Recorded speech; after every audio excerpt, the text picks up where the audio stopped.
Hello दोस्तों, कैसे हो आप सब। मैं हूं आपका दोस्त मिलन। स्वागत करता हूं आपके अपने चैनल एग्जाम वाला पर। आज हम आपको पढ़ाने वाले हैं रीजनिंग का मॉक टेस्ट। खासकर उन बच्चों के लिए क्लास बनाई गई है जो अग्निवीर का एग्जाम देंगे। हालांकि अग्निवीर में रीजनिंग से केवल 5 ही क्वेश्चन पूछे जाएंगे, लेकिन 5 का बहुत बड़ा रोल रहने वाला है। जो बच्चे 5 क्वेश्चन कर पाएंगे उन्हें सिलेक्शन में बहुत कम दिक्कत होगी, और जो बच्चे नहीं कर पाएंगे उन्हें ज़्यादा दिक्कत होगी। जाहिर सी बात है, मैथ और रीजनिंग आप पूरा कर सकते हैं, लेकिन जीके जीएस और वो साइंस वगैरह है ना, उसमें आप बहुत कम कर पाओगे। इसीलिए हम आपको मैथ और रीजनिंग दोनों का मॉक टेस्ट बिल्कुल यूट्यूब पर फ्री अवेलेबल करवा रहे हैं। आप इन टेस्ट को देने के बाद एग्जाम में बहुत अच्छा परफॉर्म कर पाएंगे। ये जिम्मेदारी मेरी है। बस आप मेरे सारे मॉक टेस्ट दीजिएगा। बहुत ही धैर्य, बहुत ही आसानी के साथ। चलिए आज बिना देरी किए हुए पहला क्वेश्चन सॉल्व करते हैं। अब देखो, पहला क्वेश्चन कुछ इस प्रकार है। LNPQ को किसी भाषा में ACEF लिखा जाता है, तो TUXY को क्या लिखा जाएगा। बस अब आप देखिए, इसको किसी कूट भाषा में इस टाइप से लिखते हैं तो इसको क्या लिखा जाएगा, बस यही है। अब देखो, हम आपको बता रहे हैं एल कितने नंबर पे आता है। एल आता है 12 नंबर पे। एल कितने पे आता है, 14 पे। पी कितने पे आता है, 16 पर। आपको इनके नंबर याद करने होंगे, कौन सा नंबर कितने नंबर पे आता है, कौन सा कहाँ पे आता है, किसका कहाँ पे नहीं आता, सब कुछ याद करना होगा आपको। और यदि आपको लगता हो कि याद करवाने की, तो हम आपको एक ट्रिक बता देंगे, बहुत ही आसानी के साथ आप याद कर पाएंगे। कमेंट करके बता देना, वीडियो बना देंगे इसके ऊपर, ठीक है। क्यों कितने नंबर पे आता है, अब देखो क्यों कितने नंबर पे आएगा। देखो, एक वर्ड होता है इजोटी,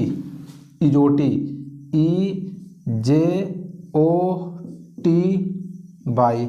आप इस वर्ड को याद कर लीजिए। अब देखो, हम बता रहे याद करने का ट्रिक, इनका क्रम कैसे याद करेंगे, बहुत ही जल्दी। ई का मतलब होता है, ई जो है ये 5 नंबर पे है, आता है 5 नंबर पे। जे जो है 10 नंबर पे आएगा। ओ जो है 15 नंबर पे आएगा। टी 20 पे। अब बाई 25 पे। इसका क्रम ये होता है। यदि हमसे कोई पूछे कि पी किस नंबर पे आएगा, मुझे पता है ओ के बाद पी आता है, हमें तुरंत वो दिमाग लगाना है कि एक वर्ड बताया गया था इजोटी, इसका मतलब ओ तो 15 नंबर पे आता ही है। आपको पता होगा क्योंकि वो सीधा सीधा क्रम दिया गया सबका, यही आपको याद करना होगा। वो 15 नंबर पता है, आप तुरंत ध्यान लगा लेंगे कि हाँ पी एक बाद आता है, तो जब वो 15 पर तो पी 16 पर होगा, जाहिर सी बात है। बस समझ गए ना, बहुत ही साधारण ट्रिक है, आप याद कर लीजिएगा, या मैंने आपको बता दिया। बताओ तो वीडियो बना देंगे पूरा। अब देखो, क्यू कितने नंबर पर आएगा।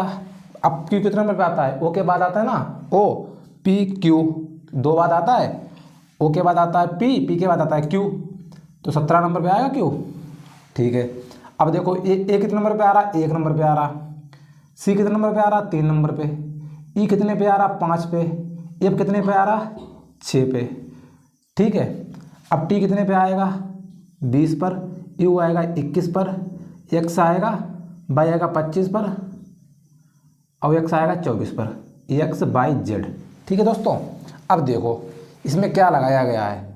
इस देखा जाए तो 12 से 1 लाने के लिए मुझे क्या करना होगा, 12 से 1 पर गए, इसका मतलब -11 करने होंगे, ठीक है। 14 से 3 पर आने के लिए मुझे फिर 11 ही कम करने होंगे, 11। और 16 से 5 पर आने के लिए 11 कम करने होंगे। इसी प्रकार Q से F पर आने के लिए, मतलब Q से F पर, या 17 से 6 आने के लिए -11 करने होंगे कम। अब देखो, सीरीज बन रही -11 कम -11 -11 -11, मतलब आपको सारे क्रम 11 कम करने हैं। बस आप भाई यहाँ पर करिएगा। 20 से यदि आप -11 कर दोगे, -11, देखो 20 पे कितना आ रहा, टी। यदि आप माइनस जाओगे तो कितना बचेगा, 20 में से 11 घटा दो, 9 बचा। 9 नंबर पर क्या आता है, आई, तो आई रहने वाला है, आई। अब यहाँ से आप 11 कम करिएगा, यू से 11 कम करिए। 21 से आप 11 कम करेंगे तो क्या बचेगा, 20 बचेगा। 20 नंबर पर क्या आता है, आपको मैंने बताया 20 क्या बचेगा, सॉरी, 21 से 11 कम करो, 10 बचेगा। 10 नंबर पे आता है जे, तो जे बचेगा। अब देखो अगला, फिर -11 कम करने होंगे, 11 कम करो, -11, 11। अब 24 से आप 11 कम करो, 24 से 11 कम, देखो 24 से 11 कम मैंने घटा दिए, कितना बचा, 13। 13 नंबर पे क्या आता है, एम आता है, एम। 13 नंबर पे आता है एम। अब 22 से आप 11 कम करिएगा, इधर भी 11 ही कम होंगे, क्योंकि सारे इधर 11 11 11 कम हुए, तो इधर भी 11 11 11 ही कम होंगे। जो प्राप्त होगा वही उत्तर होगा। अब 25 से आप 11 कम करोगे, अब 25 से 11 कम करिएगा, आप देखो 4 1 14 बचा, 14 पर क्या आता है n। इसका मतलब है IJMN TUXY को हम ये लिखेंगे, दोनों। समझ में आया होगा, एकदम करेक्ट। ठीक है दोस्तों, चलते हैं अगले क्वेश्चन की तरफ। अगला क्वेश्चन कुछ इस प्रकार है। अब देखो WONDERFUL मतलब वंडरफुल शब्द के अक्षरों को वर्णमाला के क्रम में क्रमबद्ध किए जाने पर कितने अक्षरों के स्थान अपरिवर्तित रहेंगे। अब आपसे बताया गया वंडरफुल शब्द है, इसको यदि हम अंग्रेजी के जो क्रम होते हैं जैसे ABCD, उसी क्रम में यदि लिखा जाए तो कितने अक्षर ऐसे होंगे जिनका क्रम या स्थान वही रहने वाला है। बस अब देखिए, आप मेरे साथ बने रहिएगा, हम आपको गारंटी देते हैं आप 5 के 5 क्वेश्चन एग्जाम में कर पाएंगे। ये वही क्वेश्चन करवाएंगे हम जो एकदम एग्जाम में पूछे जाने वाले हैं, एकदम आपके सिलेबस से रहने वाले हैं। मैंने पूछ के आपके भाइयों से दोस्तों से पूछ कर मैंने बहुत कुछ इसका निकाला है यूट्यूब पर जाकर, तब मैंने आपके लिए वीडियो बनाया है। इसके बाद ही आप मेरे साथ जुड़िए, चैनल को सब्सक्राइब करिए। इसी टाइप के वीडियो हम आपके लिए लेकर आएंगे हर एक रोज़। एक वीडियो रोज़ आएगा गणित का, एक आएगा रीजनिंग का। बस आप बने रहिएगा मेरे साथ। देखो सॉल्व करते हैं। वंडरफुल शब्द लिखा हुआ है, वंडरफुल WONDERFUL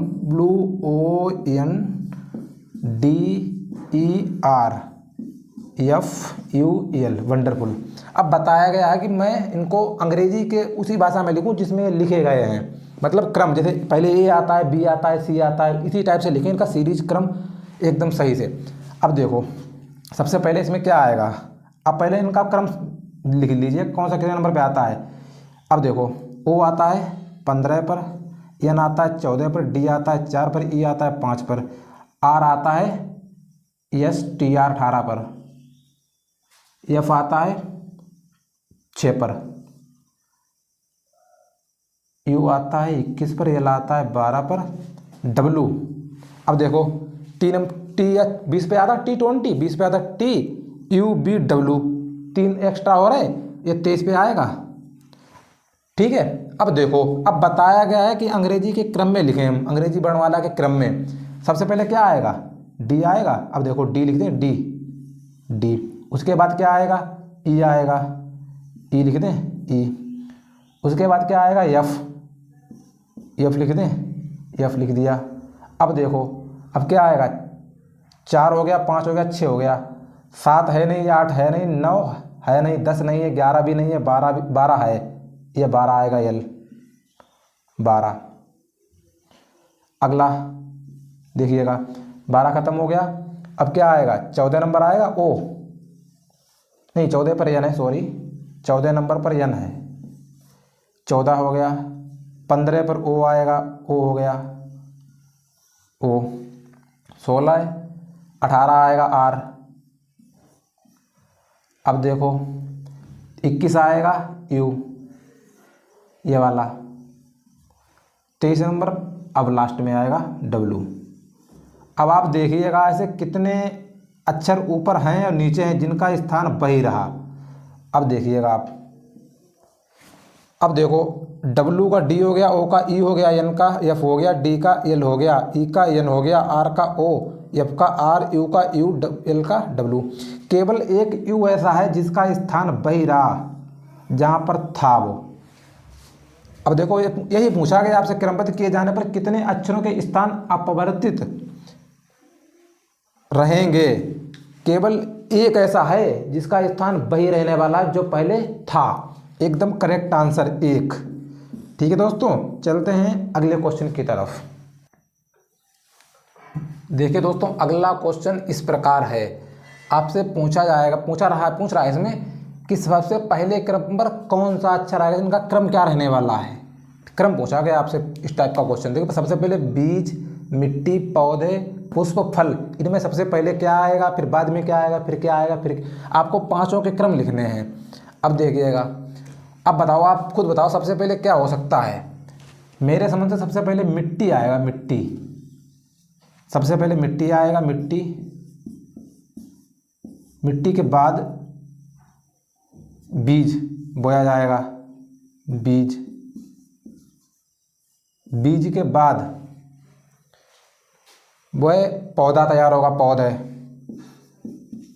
बीज बोएंगे फिर पौधा तैयार होगा, पौधा तैयार होने के बाद उसमें पुष्प आएगा ना, पहले पुष्प, अब पुष्प के बाद ही तो फल मिलेगा भाई। अगर पहले पुष्प नहीं आएगा, पहले फल थोड़ी आएगा, पहले पुष्प आएगा, पुष्प के बाद ही तो फल आएगा। अब क्रम यही रहने वाला है, एकदम करेक्ट आंसर।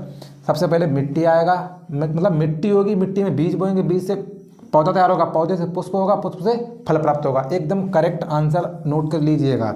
इसी टाइप से क्वेश्चन आपसे पूछा जाएगा, एकदम सेम इसी टाइप से हो सकता है। जो रोज़ आपको एक मॉक टेस्ट करवाएंगे, हो सकता है जो मॉक टेस्ट करवाएं वही क्वेश्चन आपसे एग्जाम में सीधे सीधे भी पूछ ले। ठीक है दोस्तों, चलो चलते हैं अगले क्वेश्चन की तरफ।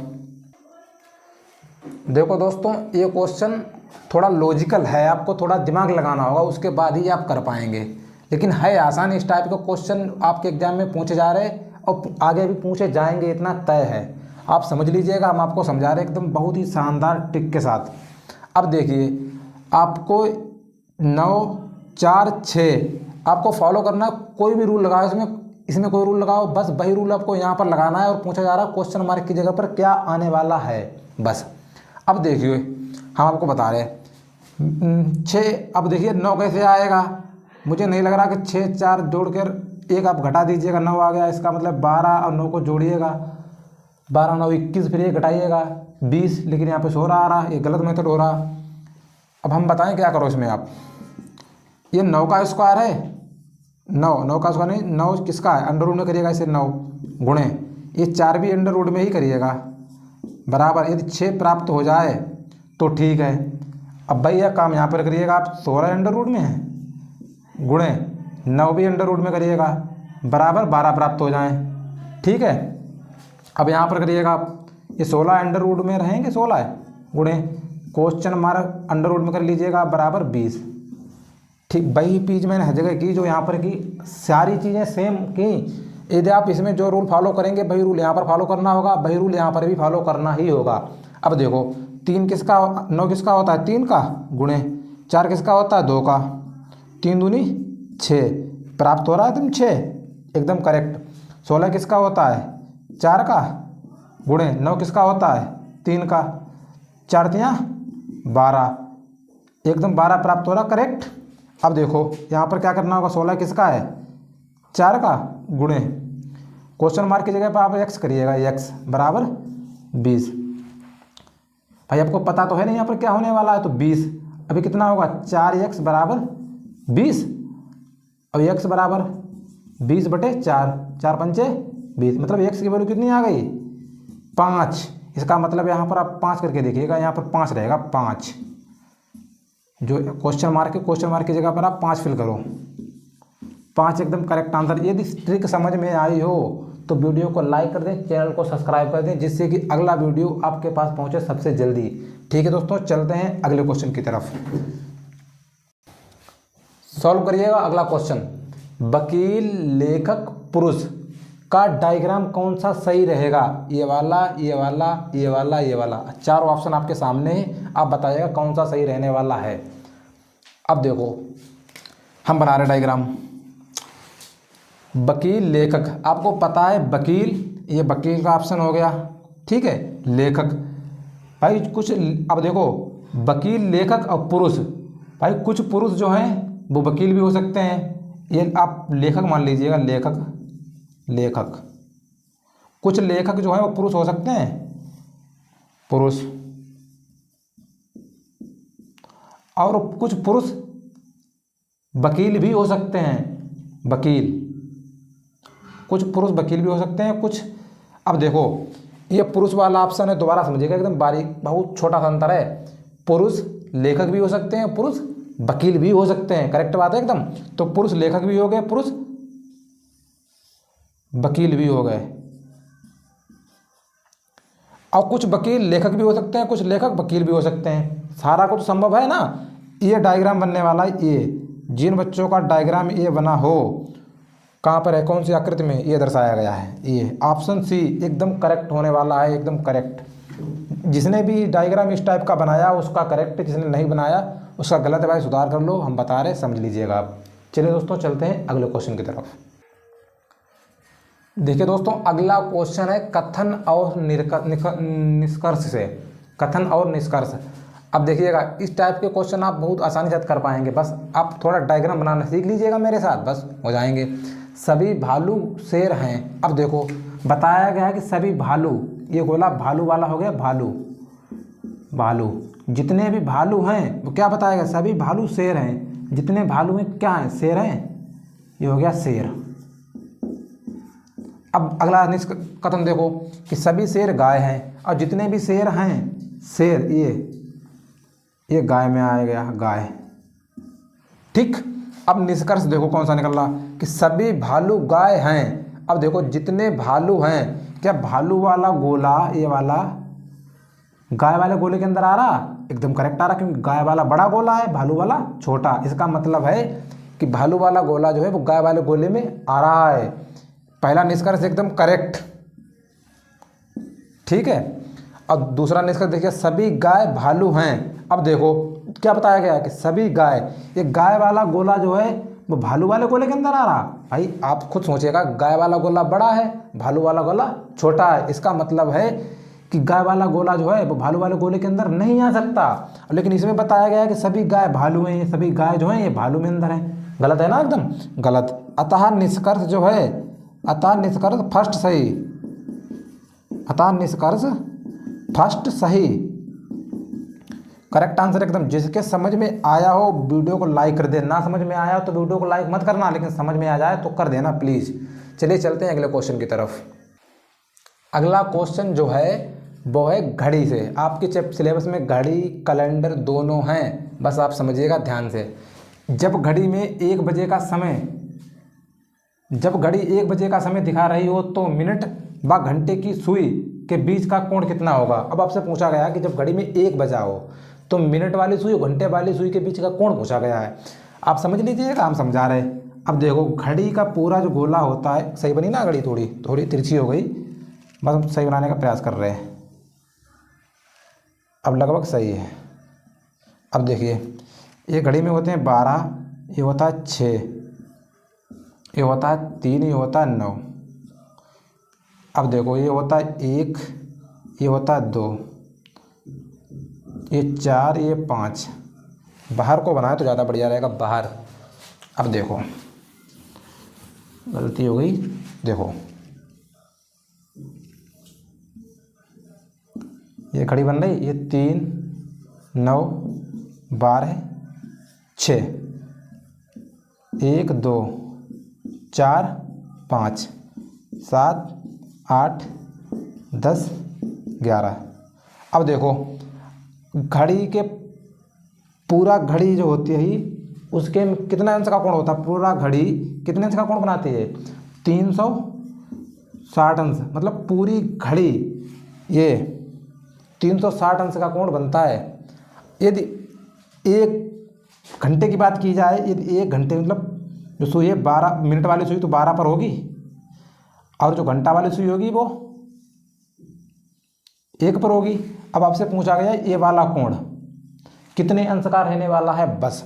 अब आप ध्यान दीजिएगा, जब पूरा 360 का है, पूरा 360 अंश का है, अब एक खाना कितने अंश का होगा, ये वाला, केवल एक ही की तो बात की गई, एक। अब आप ध्यान दीजिएगा, पूरा 360 का है, पूरा खाने कितने होंगे इसमें, 12 होंगे। 1, 2, 3, 4, 5, 6, 7, 8, 9, 10, 11, 12, मतलब 12 खाने हैं। जब 12 खाने की वैल्यू 360 है तो एक खाने की वैल्यू कितनी होगी, अब 12 से भाग दीजिएगा, 12 तियाँ 36, मतलब 12 से 1 बजे के बीच, दोनों सुइयों के बीच 30 अंश का कोण रहने वाला है, 30 अंश। यदि समझ में आया हो तो बताएं, हम समझा रहे हैं आपको दोबारा। 1 घंटे में कितना अंश कोण बनेगा, 30 अंश का बनेगा, 2 घंटे में 60, 3 घंटे में 90। अब 3 घंटे में 90 अंश का कोण बनेगा। अब 3 घंटे में 90 तो ही बनेगा। देखो यदि कोई घड़ी में 3 बजे हो 3, तो मिनट वाली सुई 12 पर होगी और घंटे वाली 3 पर। यदि आपसे पूछा जाए कि 3 बजे घड़ी की मिनट और घंटे की सुई के बीच कितना कोण बनेगा, तो आपको पता होगा कि मिनट वाली सुई होगी 12 पर और घंटे वाली सुई होगी 3 पर। अब देखो कितना कोण बन रहा, ये जब आपको ये बताया कि पूरा है 360 का, पूरा 360 का है, तो ये चौथाई है ना, चौथाई, चौथाई कितना होगा, 4 से भाग दीजिएगा, 9 चौक 36, मतलब 90 अंश, ये हमारा 90 अंश होगा। एकदम करेक्ट आंसर। जिसके समझ में आया हो वो वीडियो को लाइक कर दे। चलिए चलते हैं अगले क्वेश्चन की तरफ। चलिए दोस्तों, एक क्वेश्चन 5A से आपके सामने उपस्थित है, अब करिएगा आप। पूछा गया सतह 3 के विपरीत कौन सी सतह होगी। ये 5A दिया गया है, पूछा गया सतह 3 के विपरीत कौन सी सतह होगी, आप बताइएगा। अब देखो इसके मानक पासा होने के चांसेस ज़्यादा हैं। मानक पासा, मानक पासा, मानक पासे में क्या होता है, मानक पासे में होता है दो सतहों का योग 7 के बराबर होता है। दो सतहों का योग 7। यदि आपको एक सतह दी गई हो, जैसे मैंने आपको बता दिया मानक पासा है, उसमें एक सतह 4 है तो दूसरी सतह कितनी होगी, आपको पता होना चाहिए कि मानक पासे में दोनों सतह का योग 7 होता है। एक की अगर 4 है दूसरी सतह 3 होगी, जाहिर सी बात है। बस भाई क्वेश्चन यहाँ पर है, सतह 3 के विपरीत कौन सी सतह होगी। अब आपसे पूछा गया जब मानक पासा है तो सतह 3 के विपरीत भाई दोनों का योग 7 होता है, 7, तो 7 में से आप 3 घटा दीजिएगा, कितना बचा, 4। दूसरी तरफ 4 100% कह सकते हैं, 100% 4 ही होगा, एकदम करेक्ट आंसर 4। अब देखिए 4 किस नंबर में है, बी नंबर में, बी एकदम करेक्ट आंसर। ठीक है दोस्तों, चलते हैं अगले क्वेश्चन की तरफ।